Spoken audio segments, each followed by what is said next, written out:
Today we're ranking motorcycle gear brands from worst to best. Now, before you toss your jacket in the trash and start farming discount codes and affiliate links, let me say this right up top. Every brand on the video today makes good gear. We're just working with the best of the best today because even though they're all good, they are different. Some brands push innovation harder. Some focus on value. Some specialize in one style of riding, while others are all-encompassing. We're also not talking about companies that exclusively make helmets, so no Shoei, Arai, or AGV. For today's video, we're looking at 5 main criteria: safety, value, range, innovation, and style. And of course, you will not see any Rurocs or strange off-brand Alibaba brands in today's video. With that in mind, let's get started. Kicking things off, we have Sedici. As if I needed another reason to end up on Revzilla's shit list, I put them at the bottom of the ranking. If today's list represents the best gear brands in the industry, Sedici represents the value end of that spectrum. Nothing wrong with that, but they're a relatively young brand compared to some of the other names on the list in today's video. They're the in-house gear brand for cycle gear as well as Revzilla, which means it's designed primarily to deliver the essentials at a price point most new riders can actually afford. The brand offers a full range of gear, including helmets, jackets, gloves, pants, and boots. Sedici really shines in terms of value. Their helmets have ECE rating, they have CE rated armor, jackets with removable liners, and solid ventilation at prices that are significantly lower than many of the classic Euro brands on today's video. For a new rider trying to build their full kit of gear without spending thousands of dollars, Sedici offers a pretty solid value proposition. The biggest limitation is innovation. Sedici isn't really driving new safety tech or pushing the industry forward in the same way as other high-end brands do. Their approach is more about delivering proven features at competitive prices rather than pioneering the next big thing in riding gear. And they also have a bit less defined identity. Sedici doesn't really have the racing heritage of Alpinestars or Dainese, and it doesn't really specialize in one particular riding discipline one way or the other. With all this being said, it doesn't make them a bad brand. They're honestly one of the popular brands for new riders or those who are gung-ho on value. Sedici's best for riders who want solid protection at reasonable prices. It's not for riders looking for cutting-edge tech, premium materials, or prestige that come with some more established brands. But while Sedici focuses on value, the next brand built its entire identity around culture. So if Sedici represents value, Icon represents style and culture. And honestly, I think they've aged in a pretty good way. Icon was founded in the early 2000s in Portland, Oregon, and from that very beginning, they positioned themselves differently than traditional European gear manufacturers. Instead of focusing primarily on racing pedigree or track performance, Icon built their brand around street riding culture. Aggressive graphics, bold colors, and gear that was as much about making a statement as it was protection. I mean, they're from Portland after all. Of course, they were all about style and character. To Icon's credit, their strategy worked, and for a long time, Icon was one of the most recognizable gear brands in the United States. If you're riding a sport bike in the mid-2000s, there is a good chance you owned at least one piece of Icon gear. Their helmets, jackets, and gloves became incredibly popular among younger Y2K squids who wanted something more expressive than the fairly conservative styling that dominated the industry at that time. From a protection standpoint, Icon covers the basics just fine. Their helmets are typically rated both DOT and ECE. Their jackets and pants come equipped with CE-rated armor and abrasion-resistant material. Where Icon really stands out, like I said, is style. They represented that kind of like streetwear-adjacent look that's often imitated but rarely duplicated. Looking at you, Ruroc. They're kind of like the legitimate version of all the influencer drop-shipped brands out there, and they did it first and they did it best. And let's be honest, style matters more than riders like to admit. You know, appearance isn't everything, but it is very important. You don't want to end up looking like clavicular, but you do want to be somebody who looks pretty good on the bike, right? Think about how many times you hear someone say, "I'd wear riding gear if I didn't have to look like a Power Ranger or like an astronaut." Well, brands like Icon mean you don't have to. And there's a lot of people out there that either want cool gear or no gear. And I think we'd rather them wear gear, right? Because if we want people to ride safely, we want them to have access to gear that they'll actually wear. But compared to the brands higher on the list, Icon isn't necessarily pushing the industry forward in terms of innovation or technical development. Their gear tends to prioritize style and accessibility over cutting-edge safety systems or premium materials. They also have a slightly narrower range than some of the more versatile companies. In many ways, Icon helped bring a new generation of riders into the gear world by proving that protective gear didn't have to look nerdy or overly technical. Icon's best for riders who want gear with strong visual identity and street-focused design. It's not for riders who are chasing the highest level of technical performance or the most advanced safety systems. Now, Klim is more of an outdoor survivalist expedition gear company than a motorcycle gear company. So as a result, I sort of struggled a bit on where to include them in today's video. They're not a brand I personally wear, but I guess game has to recognize game sometimes. Klim is an American gear company that was founded in the late 90s in Idaho, and their story is a little different from most of the brands on the list today. Klim didn't start out in the street riding world or in the two-wheeled world at all for that matter.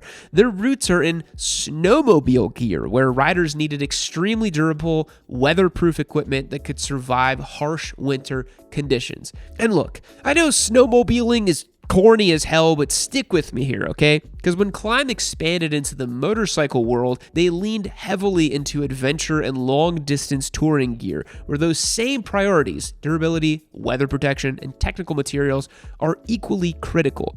And if you ask any ADV dad in the know, they'll be pretty quick to agree that Klim is one of the most respected names in the ADV world. Their gear is built more like outdoor expedition equipment than traditional motorcycle equipment. You got Gore-Tex, premium armor, a metric shitload of vents and pockets. What are you guys even putting in all those things? It's like serious adventure stuff.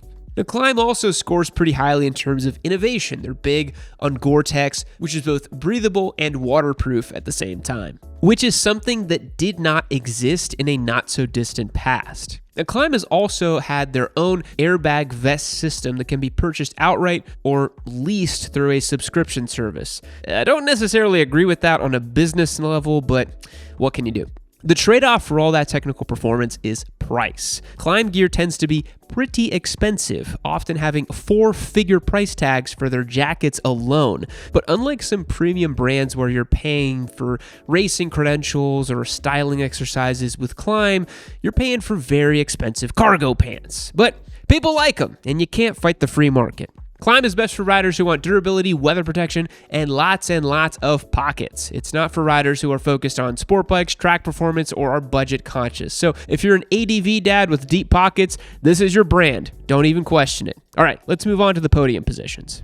We have finally ended the streak of piddly middleweight sport bike giveaways on YamiNoob.co. 2026 is feeling different because I've got this fire-breathing 175 horsepower V4 motorcycle right here up for grabs on YamiNoob.co. Click the link down below and support the show. Become a member today for your best chance to win this machine and have it show up in your driveway. You're not going to want to miss it. This is one spicy meatball, and I hope it goes to one of you watching right now. Click the link and check it out. Now back to the show.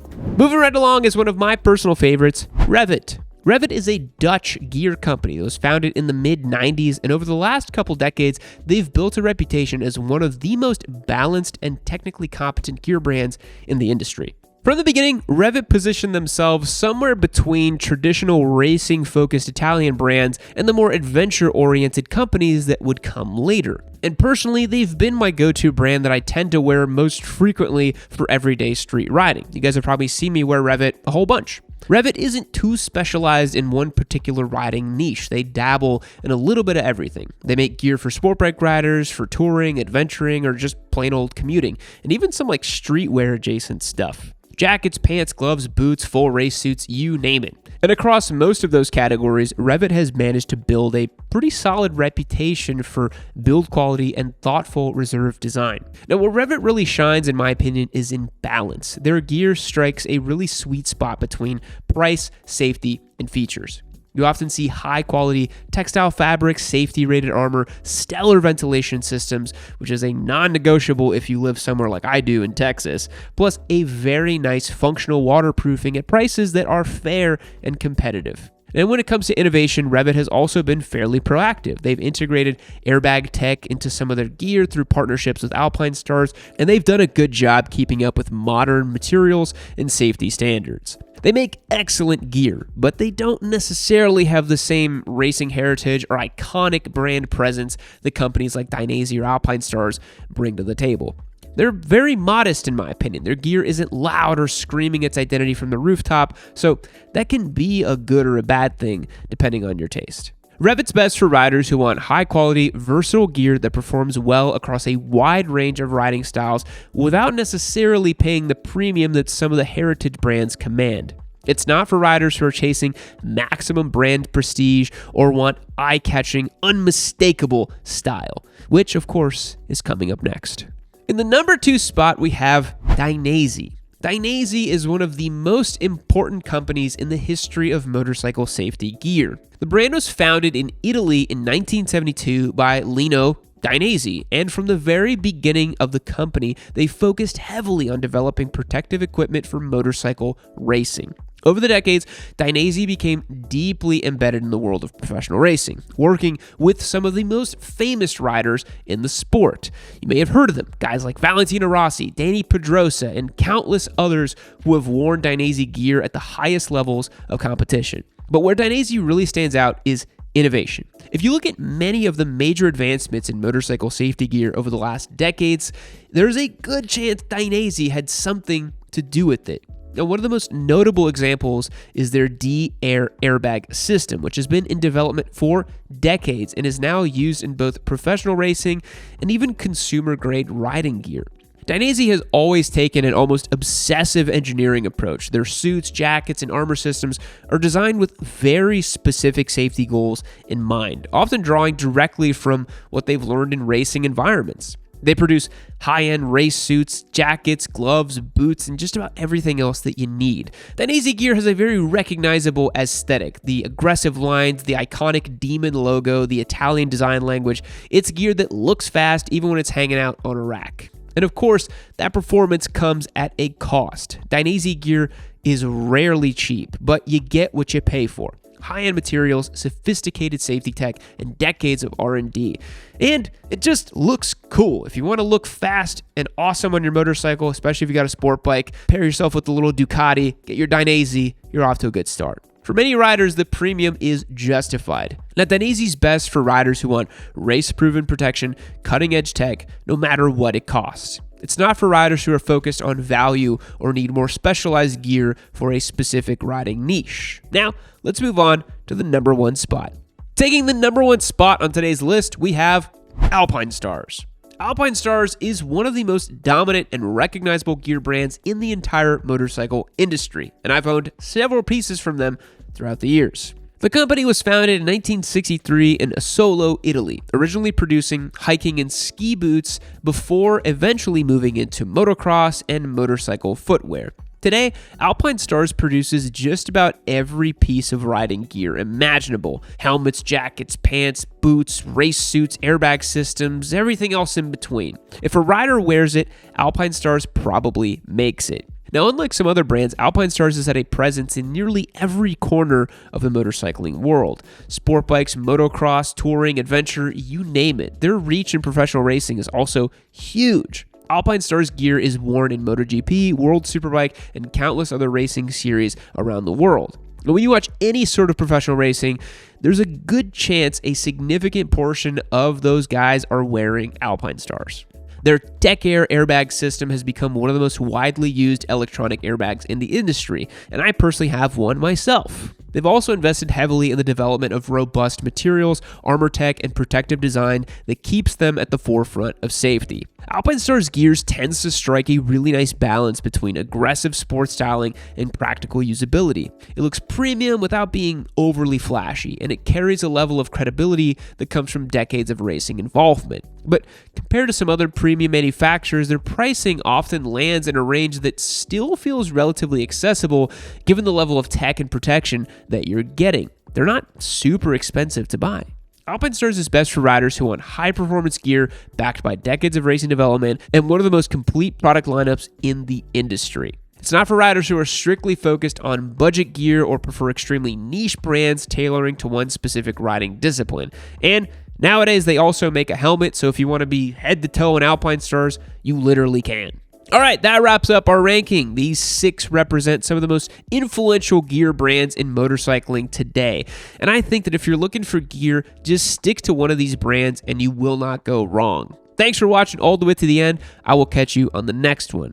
Fact: the ocean is not flat. Depending on trenches or mountains deep underwater, you can have bulges or divots in the water. Goodbye.